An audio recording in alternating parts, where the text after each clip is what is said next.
Hello, sports card and collectibles investors. Welcome back to another show. Hope everybody is doing great.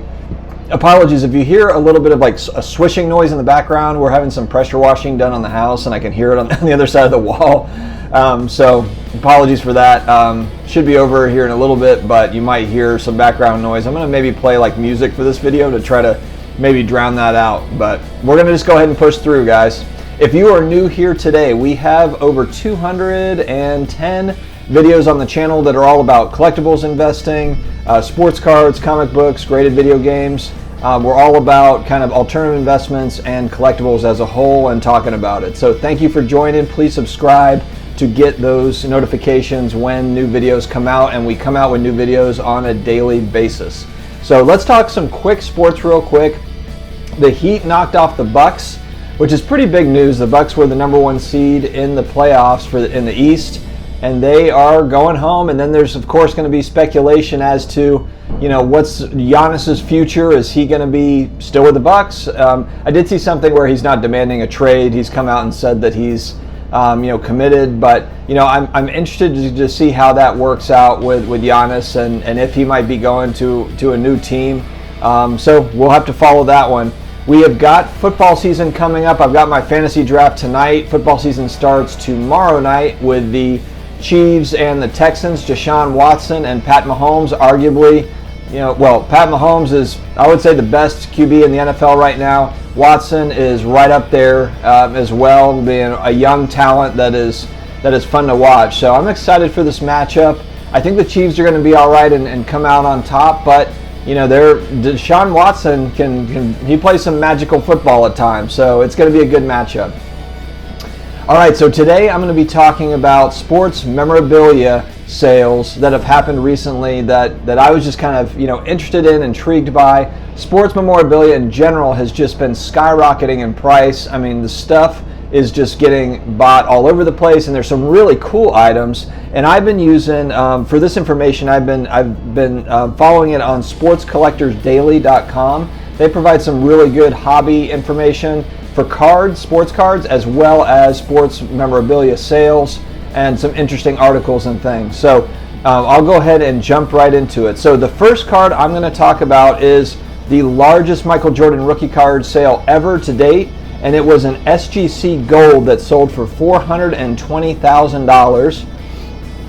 Of all the, there's been more than 2,000 Jordan rookie cards that SGC has graded in total, and this is the only one that got the gold label, which is kind of that pristine copy, and it is a beautiful copy. I am not a professional grader by any stretch of the imagination, but it is a great looking copy, and it's now very, very relevant because of the fact that SGC gave it kind of their stamp as basically like the perfect card with an SGC Gold. So a lot of people are speculating on that price tag, that $420,000. Is that is that what was it? Was it manipulated in some sense, or I think there's a lot of skeptics out there, and mainly because the PSA 10s have gotten as high as $122,000 sale as of late.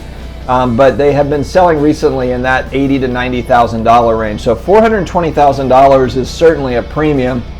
I think that some people are surprised that it got a 4 times premium on it than a PSA 10. So amazing sale though, and it just shows you that big money has come into sports cards. Will it stay here? And what does it mean for, I guess, the trickle-down cards? What do these big sales mean for the rest of the hobby? Does it have an impact or not? All right, next up, a Mickey Mantle bat that was used in the 1958 World Series that he signed sold for a whopping $288,000. The Yankees won this World Series over the Milwaukee Braves. I am not a huge baseball fan, but I can see the relevance. Just Mickey Mantle is such an icon in the baseball world, and also, of course, in the baseball card world. His rookie cards are really kind of when you throw out baseball cards to the average Joe, they come back with, Mickey Mantle rookie or Mickey Mantle cards. Those are the ones that stick out to the average people that don't necessarily collect cards, are those Mantle cards. So I just thought this was really interesting, and I just wonder too where these come from. How do they know that it's real? And all the stuff all the potential hiccups, I guess, in sports memorabilia. I just wonder how they certify the stuff, because it's a heck of a lot of money, and so I'm sure there's a huge backlog. I'm sure there's a story, but kind of like with in fine art, you have similar kind of instances where they find Picassos, and there's they sell for millions of dollars, and there's a backstory as to where they came from, and usually the owners get passed down. They've recorded the owners. I'm assuming it's something like that as well with this, where they've got a long history of ownership to be able to certify and prove these things. But you have this stuff that slips through the cracks in the art world where it's counterfeit, and so not saying that these are counterfeit, but I just wonder with sports memorabilia stuff. There was also a huge autograph ring that was in the 80s, and I believe went into the 90s as well, that was signing amazing forgeries. There was a big documentary on it that I saw recently, over the last few months, and it was awesome. But basically, this guy had learned how to sign these autographs, and they were perfect. I mean, they were absolutely perfect, and they would sell them in malls and card shows and memorabilia shows. And eventually the FBI got to them, figured them out. But it went. They went through this for years and years. And so that's why, as far as autos go, if there's like an autographed picture or something and it's an older picture, you just don't know how many of those are still in the market, and roaming around. So, but this stuff obviously looks to be different. Heritage Auctions is doing a lot of these auctions, and I think they have a way of screening, and weeding out a lot of the bad apples and that sort of thing. So awesome sale though, for this bat, and they say that this bat could have also been used throughout that series, not just in one of the games. So really, really cool item if you're a high dollar, high roller that's looking for a cool piece to add to the collection. That's definitely one of them. I thought this was interesting. Heritage Auction sold a Josh Gordon Super Bowl ring for $138,000. Which, Josh Gordon, he's been in and out of the league, so obviously it's not for the player. I mean, maybe it's just somebody that really just wanted to have a copy of the Patriots Super Bowl ring, because those Super Bowl rings that come out are unbelievable. They've got like 800 diamonds on them, and, I'm sure it was probably a diehard Patriots fan that got a hold of it. But I thought that was just interesting to see, because it can't be because of Josh Gordon. It has to be because it was a Patriots ring. And you can't get a hold of one of those every day. So I thought that was pretty cool. All right, the last couple I'm going to talk about, actually they did not meet their reserve. Oh no, I'm sorry. These two did not meet their reserve, but I do have one that did. So there was one 1956 Sandy Koufax jersey that was expected to go over $1 million, and it didn't get there and did not meet the reserve. I'm assuming it's signed for over $1 million. It didn't specify in the article. And then there's a 96 Michael Jordan jersey that was expected to go over $300,000, did not meet that reserve. So those did not sell. But yeah, I'm wondering how many people have just been holding on to this sort of stuff. And now that everything is just kind of skyrocketed, now they're like, what, if I get $1 million for this, I'm going to put it up for auction and see what happens.